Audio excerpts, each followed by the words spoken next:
a mermaid, a prince, a love that defies the sea itself. This is the story you were told, but the shocking true story behind the Little Mermaid is far, far darker. Hans Christian Andersen's tale of a mermaid who sacrifices everything for love has enchanted generations. But what if I told you it was never just a children's story? Beneath the surface lurks something far more unsettling, a world of real-life sea monsters, ancient folklore, and the tortured secrets of the man who wrote it. Was Andersen weaving a simple fairy tale, or was he writing something deeply personal, his own suffering buried in myth? To find the answers, we must go deeper, deeper than the fairy tale, deeper than history itself, deep into the black, endless abyss of the sea.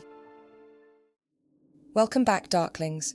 Before we uncover the shocking true story behind the Little Mermaid, let's return to where it all began, the original tale, written by Hans Christian Andersen. Beneath the waves, where the sea runs dark and endless, there is a kingdom untouched by time. A world of salt and serenity, where mermaids drift like whispers through the abyss. And in the deepest spot of all, shrouded in eternal twilight, stands the castle of the Sea King. Its walls are woven from coral and shell that shimmer in every shade, glistening like captured starlight. But even in this ocean paradise, a little mermaid longed for more.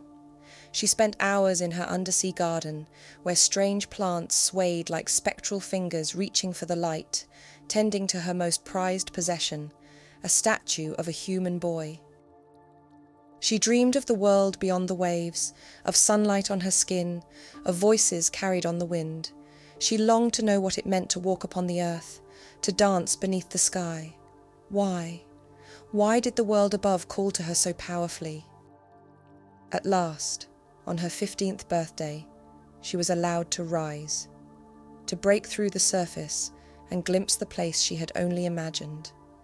She surged upward, cutting through the depths, the water growing lighter, thinner, until she broke through.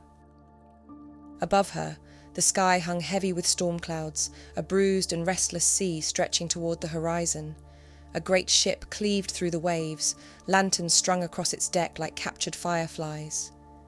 And there he was, a prince, standing at the heart of the celebration, his laughter carried across the water, illuminated by the burst of golden fireworks overhead. In that moment, her fate was sealed. But the sea is cruel. A sudden storm lashed the ship, tearing its mast in two, sending men screaming into the depths. The Little Mermaid watched as the prince was thrown into the waves. She dove after him, wrapping her arms around his sinking body, dragging him to shore. She waited, hidden in the shallows, as the sun began to rise. A young woman from a nearby temple appeared. The prince opened his eyes and smiled at her. He never saw the Little Mermaid. He never knew it was she who had saved him, and as she slipped back beneath the waves, something inside her shattered. She was changed.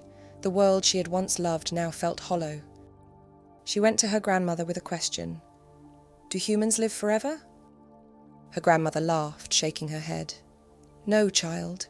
Their lives are short. A mermaid may live for 300 years, but when we die, we turn to sea foam and are lost forever.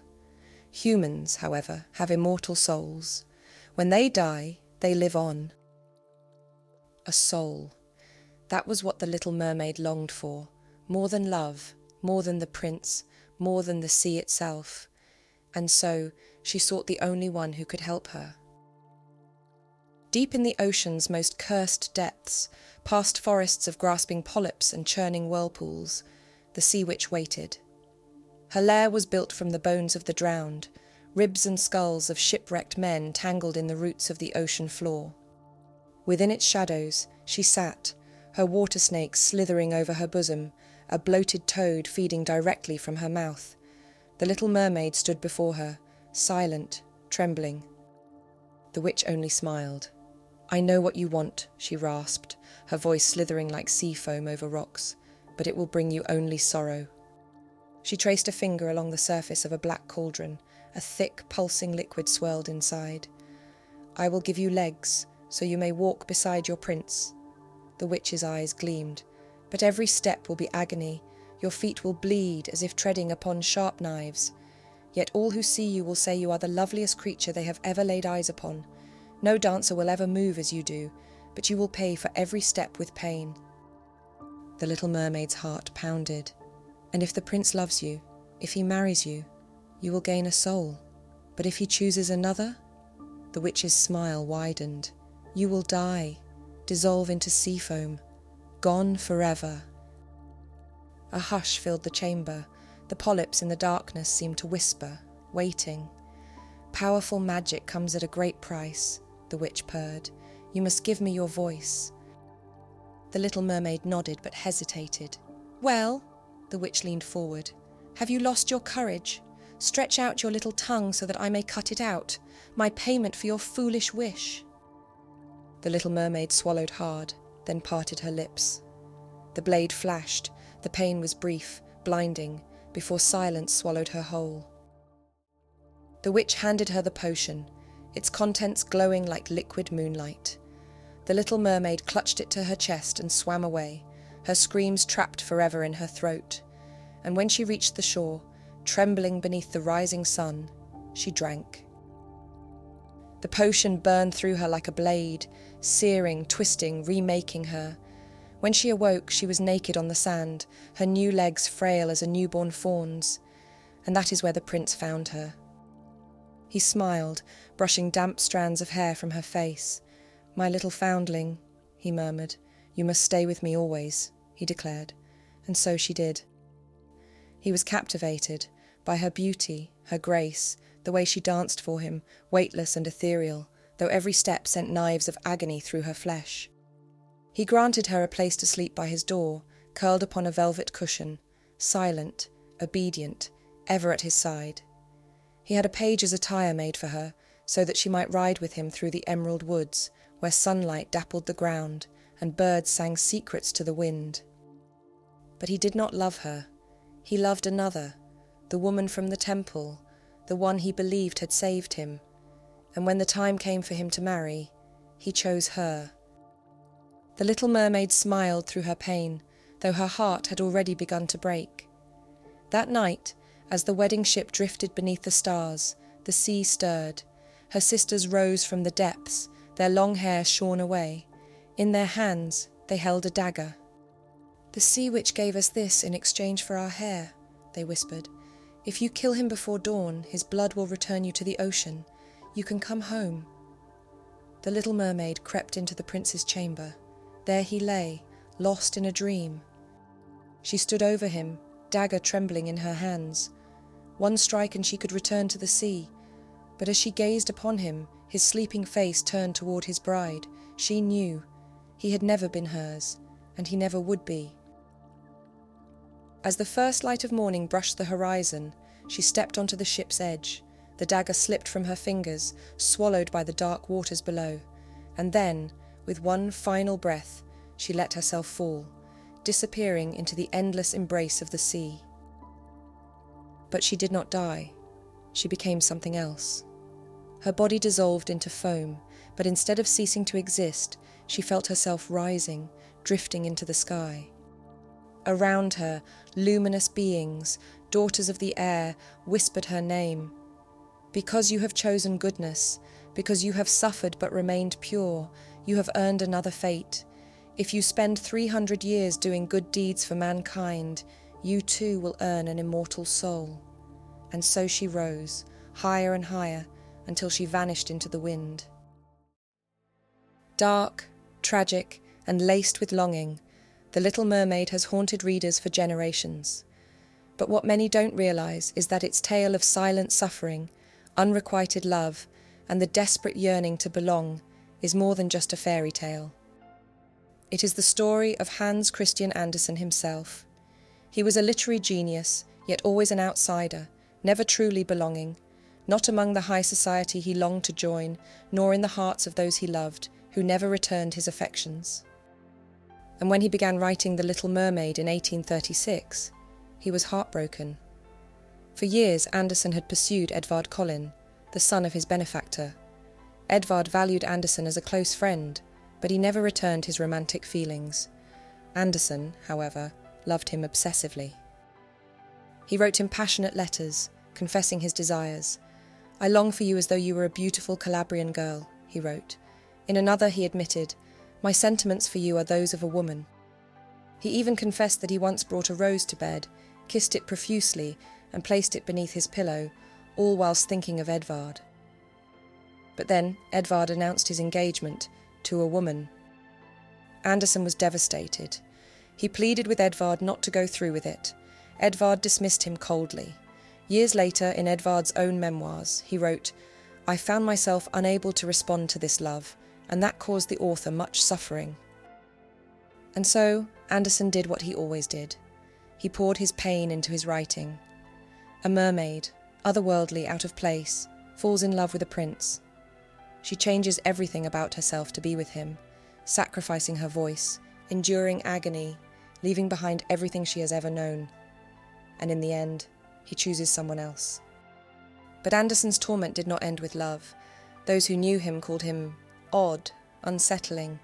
Even his closest friends found him baffling. For example, he had an overwhelming fear of being buried alive, so much so that every night he slept with a note beside his bed that read, "I am only apparently dead." In 1857, Charles Dickens welcomed Andersen as a guest in his home, only for Andersen to overstay his welcome by 5 weeks. When a bad book review arrived during his stay, Andersen threw himself onto Dickens' lawn, sobbing uncontrollably for hours. Dickens never invited him back. But Andersen's greatest torment was love. The most haunting part of The Little Mermaid is not her suffering, but her silence. In the story, the sea witch demands that she give up her voice in exchange for human legs. Andersen himself, though a writer, found he could never truly say what he felt, particularly about his love for men. Like his mermaid, he suffered in silence, and when the prince marries another, the mermaid is given a choice: murder him and return to the sea, or dissolve into foam. She chooses death, but then she does not fully die. She becomes something else, an unseen spirit wandering between worlds. No longer a mermaid, not quite human, never truly belonging anywhere. Andersen feared this fate for himself. Raised in a deeply religious society, he agonized over what would become of his soul. Would he be welcomed into heaven, trapped in purgatory, or would he, like his mermaid, simply vanish, forgotten? The mermaid's final fate, an uncertain existence, forever atoning, desperately trying to earn salvation, seems to echo Andersen's own self-doubt. A man who was never truly seen, never truly heard, never truly loved in return. But Andersen wasn't just writing from his own pain. He was drawing from a well of ancient myths, forgotten folklore, and a haunting 19th century tale, one that may have shaped The Little Mermaid more than we ever realised. Undine is a fairy tale novella by Friedrich de la Motte Fouquet, first published in 1811, an early piece of German Romanticism. In the story, a knight named Huldbrand rides deep into an enchanted forest. Lost, he finds shelter in the home of an old fisherman and his wife, who welcome him warmly. But there is something odd about their daughter, Undine. Beautiful and wild as the waves, she flits between moods like a storm at sea. One moment playful, the next sharp as a biting wind. The old couple tell Huldbrand a tragic tale. Years ago, their infant daughter vanished in the lake, swallowed by the water. But that very night, Undine appeared on their doorstep, as if gifted by the waves themselves. They have raised her as their own, never questioning the eerie coincidence. Trapped together by a sudden flood, Huldbrand and Undine grow close. When an old priest washes up on the shore, they are married at once, but something changes. Undine, once wild and untamed, is now solemn, gentle, different. She reveals her secret. She is not human, but a water spirit. Her kind have no souls, no sense of good or evil. Only by marrying a mortal could she earn one. She fears Huldbrand will abandon her, but he swears his undying love. But upon returning to the city, Huldbrand finds himself torn between his devoted wife and a noblewoman named Bertalda. Undine, sensing danger, tries to protect him. She warns him never to speak harshly to her near water, for doing so will awaken her kin, but he begins to resent her, drawn more and more to Bertalda's beauty. One night, in a jealous rage, he cruelly rebukes Undine near a river. The water spirits take their revenge. Undine is pulled into the depths, vanishing with the tide. Huldbrand believes himself free and prepares to marry Bertalda, but the spirits do not forget. On his wedding night, a veiled figure rises from the water in the castle's fountain, Undine, weeping. She kisses Huldbrand one last time and drowns him in her sorrow. Andersen admired Fouquet's work and was deeply influenced by German Romanticism. Though he never explicitly cited Undine as inspiration, the striking parallels, water spirits longing for a soul, heroines sacrificing their nature for love only to be betrayed, strongly suggest its influence. Many scholars consider Undine a precursor to the Little Mermaid, but Undine was not alone. Tales of water spirits, both beautiful and treacherous, exist in every culture. And in the mist-laden isles of Scotland and Ireland, fishermen whispered of selkies, creatures that could shed their sealskins and walk upon the land as breathtakingly beautiful men and women. But the stories were rarely romantic. A man who found a selkie's discarded skin could steal her freedom, forcing her to become his wife. She would live with him, bear his children, and appear content. But she was not. She was always searching, always waiting. Because the moment she found her stolen skin, she would put it back on and vanish into the sea, never to return. But if selkies were tragic, sirens were merciless. Long before the Little Mermaid gave up her voice, the most feared creatures of the sea were those whose voices could not be ignored. In ancient Greece, sailors whispered of the sirens, creatures who sang from rocky cliffs, their voices dripping with enchantment.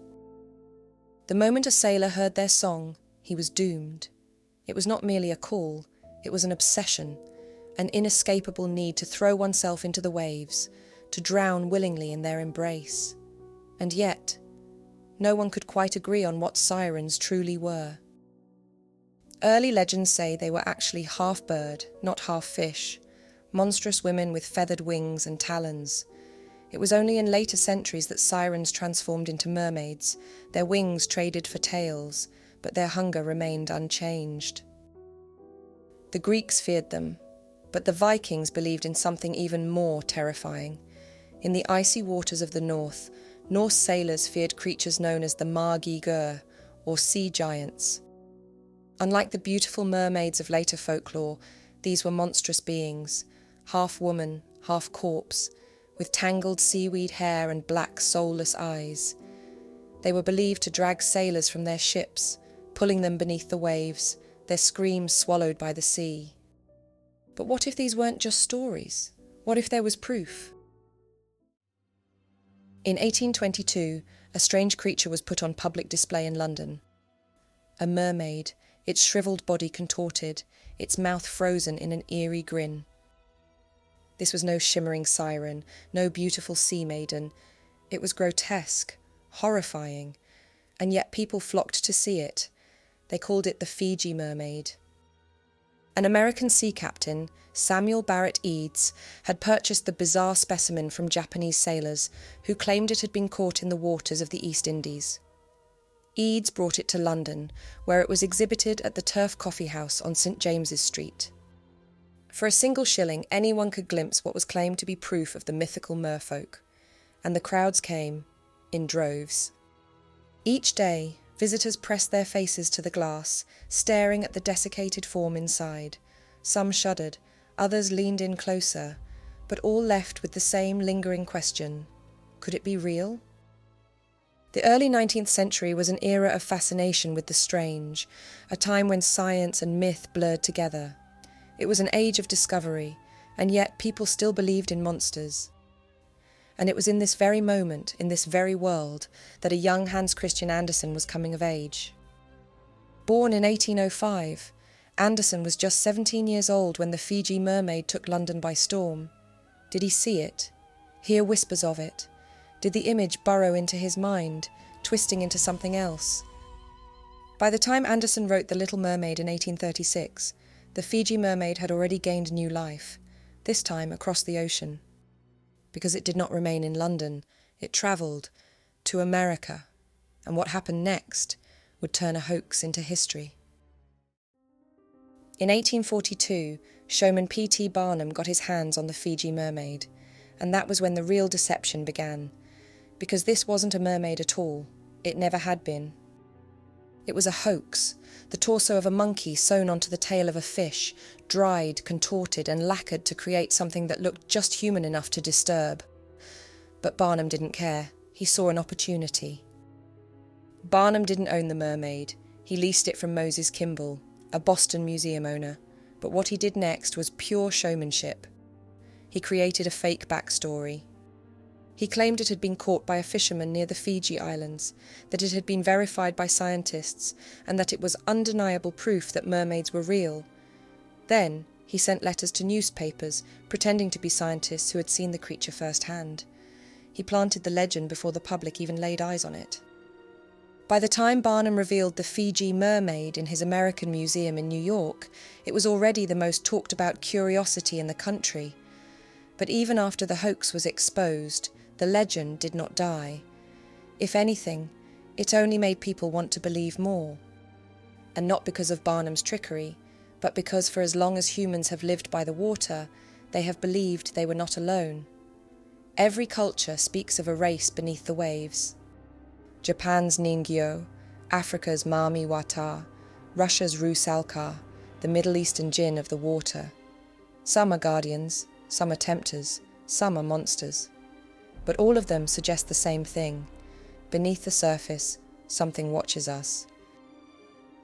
Ancient cultures both feared and revered the water. They left offerings, coins, jewellery, weapons, cast into rivers, lakes and wells, hoping to appease the spirits that dwelled below, and for centuries people have claimed to see them, even Christopher Columbus. He wrote in his journal that he saw 3 mermaids off the coast of what is now the Dominican Republic. But what did he really see? Sailors, alone at sea for months, often fell victim to illusions. Their minds, starved for beauty, for companionship, for something familiar, could play cruel tricks on them. A glistening form in the waves, the curve of a shadow, a creature half seen in the moonlight. Perhaps it was nothing more than a manatee, an ordinary animal, warped by loneliness and longing into something extraordinary. And yet, the sightings never stopped. In 2009, something strange happened in Kiryat Yam, Israel. A mermaid was reported off the coast, a creature that looked like a cross between a dolphin and a girl. She appeared at sunset, performing tricks in the waves, only to vanish beneath the surface. So many witnesses came forward that the local government offered a $1 million reward to anyone who could provide photographic evidence.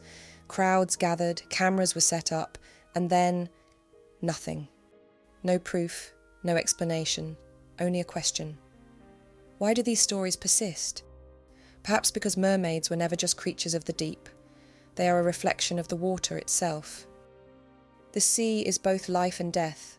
It can be mesmerizing, beautiful, enchanting, but it can also kill. It draws us in with its hypnotic rhythm, its shifting light, its boundless mystery, and then it takes us. The ocean is unpredictable, seductive, merciless, and so are the mermaids that haunt it. But The Little Mermaid isn't the only childhood story with a dark secret lurking beneath the surface. There's another tale, one you think you know. A girl, a house in the woods, 3 bowls of porridge. But what if I told you the real story of Goldilocks and the 3 bears was far more sinister? Once you hear the truth, you'll never look at it the same way again. Click here to watch it now. I'll see you there.